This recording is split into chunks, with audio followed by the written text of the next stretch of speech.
There is absolutely no way that Jackie and I could have known that a 1-week trip out in the middle of Wyoming in our old rusty van with no toilet, with no shower, with no power, and no cell phone coverage would send us down a path that would cause us to leave our exciting lives in the city, our 6-figure jobs, our friends, money, security, all for a life of complete uncertainty. The year was 2018. As we left St. Paul, Minnesota and headed west out to Wyoming to meet our buddy Zach for a rock climbing trip, Jackie and I were a couple years out of college with $100,000 in student loan debt sitting right on top of our shoulders. We were living in our friend's basement to make ends meet. Needless to say, we were a long ways away from any sort of financial freedom. This was a getaway that we'd been looking forward to all year long. Over the past year, I had gutted this old van, turned it into a camper van. We had started using it on the weekends, but this was its big debut, its big voyage out west. As we drove straight into the headwinds of the plains, the feeling of leaving the city was really exciting. About 45 minutes out of the city, our shared cell phone plan no longer worked.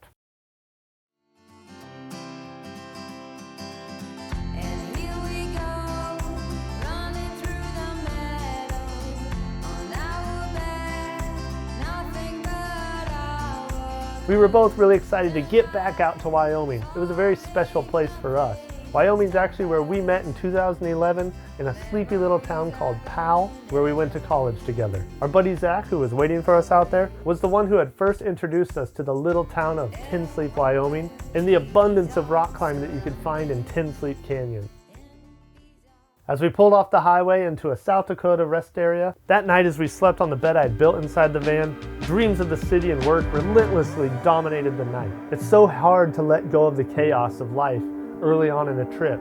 I always feel that it takes some time to start to let things unravel and start to get into the flow of things. The next morning, we woke up to the sunrise, we made coffee, and we just enjoyed the quiet and each other.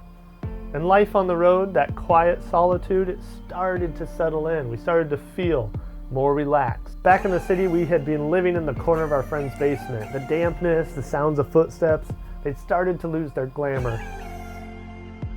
Although I usually cuss the drive across the plains, the boring nothingness, I actually really enjoyed the open road, the quietness, the solitude, the wind howling through the old rotted seal in the van window. As we rolled into Wyoming and eventually got to Tin Sleep Canyon, the hunt for our friend Zach began. We had no working cell phones, not to mention our buddy Zach usually had his cell phone turned off anyways. It was back to the old days where you know your friend's going to be in this location at this time, and now we're just going to go looking for each other.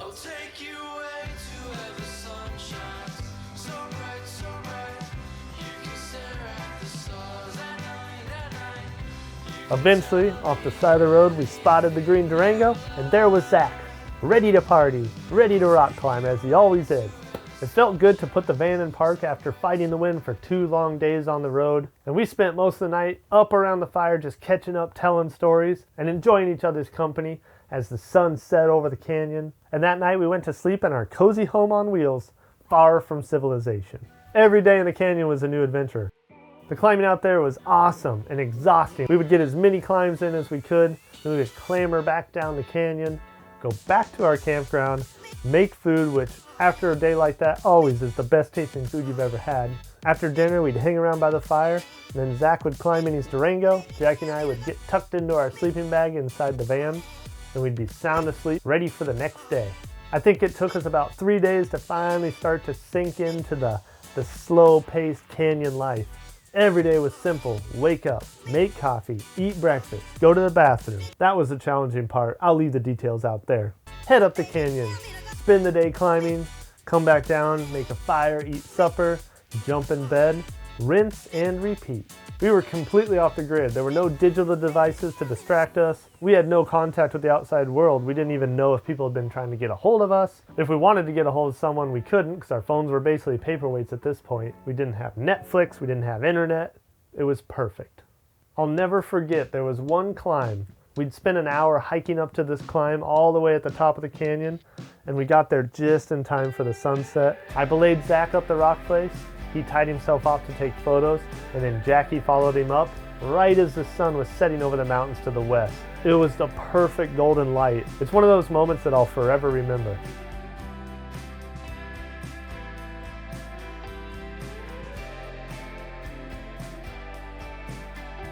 Long before we were ready, the week was over, and it was time to say our goodbyes. Zach would head back down the canyon, off to Montana for his next adventure, and we were heading back east, back to the cities, back to our life and our responsibilities. As Jackie and I motored across the plains once again, something felt different. There was a heaviness. And the closer to the cities we got, the more traffic started to pick up, the more the speed, weight, and anxiety of life started to build on us. By the time we got back to the cities and entered Minneapolis, cars were flying around our van. The city all of a sudden felt so fast and so overwhelming. It felt like we had passed through a portal, everybody had sped up, and we were going much slower. That night we got back to our friend's house, built a fire in the fire pit in the backyard. Jackie and I shared a bottle of wine, and instead of going back into the basement, back to our old lives, we slept in the van for one more night. For weeks, it felt like we were still in slow motion. The city was going crazy around us. We were just in a daze. And I'll never forget the day that everything shifted for me, the day that changed the path of our lives.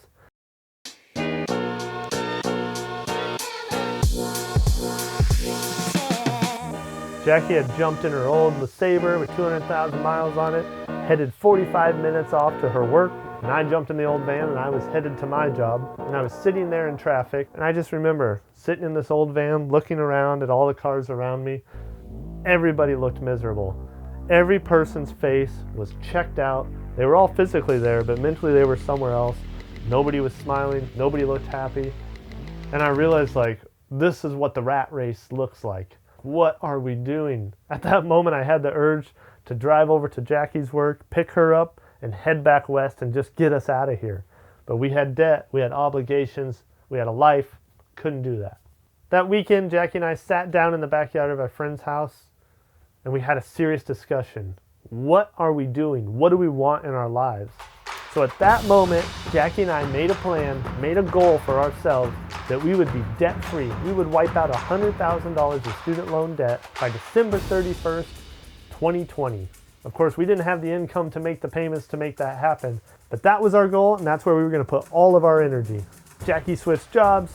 I got promotions. We both took on more responsibilities at work. We got our own apartment. We were still living dirt cheap. Every paycheck went to student loans, and before you know it, beginning of 2020, almost a year ahead of schedule, we were debt-free. At this point, we were making a combined 6 figures a year. Every month, all that money that had been going into student loans was now going straight into our savings.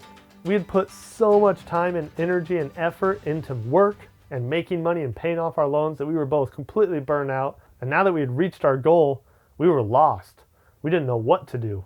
We didn't really have a drive. We were living great lives. We had the money to do what we wanted. And we had to take a moment and say, now what? Now what are we going to do? What's our next goal? What's our next objective? What are we trying to accomplish in life? And we started to think about Wyoming again and like those feelings of being on the road. And we decided we need to do something. We need to make a change. Minnesota gets really cold. Neither Jackie nor I like the cold weather. So we thought, you know what? Maybe we'll move. But what we realized is we really just wanted to travel and like get out there and do things. And I wanted to build things. But for Jackie, this was a big conflict. The security and the comfort of the job and the money. She wanted to leave it, but she was struggling with that. So every day after work, we'd go take walks and talk about it and try to figure out, what do we want? What do we need? And after months of this, Jackie turned to me and she said, I'm ready. Let's do it. So at the end of 2020, we quit our jobs, we said goodbye to our friends in the city, and we headed south to southeast Iowa. We traveled all over the country. I built this trailer out over the next year, and plot twist, 3 months ago, little Lenny joined our world. So now our energy and focus has changed yet again. We want to find financial freedom, and we want to travel with this little guy by our side and show him the world. Who knew that a week in Wyoming with no cell phones, no toilets, just our buddy Zach, Jackie, and myself, and an old van could put us on such a profoundly different path in our lives that lead us to this beautiful place we are today. Thanks for joining us on this adventure, and this story is to be continued. We are forever grateful to you, Aaron and Kristen, and May the kitty, for letting us stay in your home. You guys are awesome for putting up with us. Love you guys.